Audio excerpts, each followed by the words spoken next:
พัดเข้าดงหัวใจอ้ายรอฟังข่าวจิตโทษผู้สา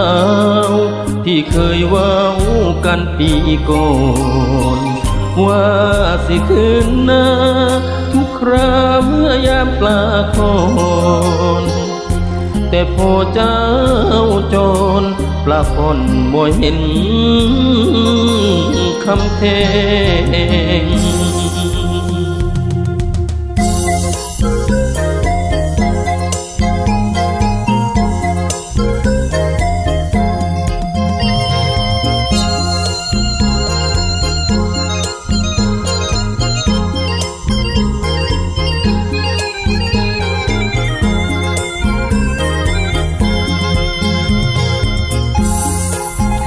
บัดนี้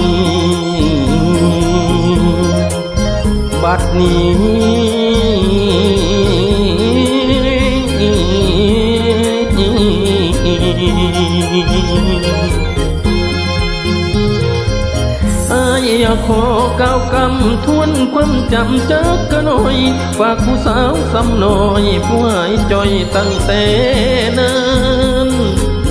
ตั้งแต่เขาอยู่บ้านเว้าคำหวานกับอ้ายบ่าวย้ำหัวลมพัดเจ้ากลางห่วงข่าวกองสลอนน้ำใจหน้าปลาคนปลา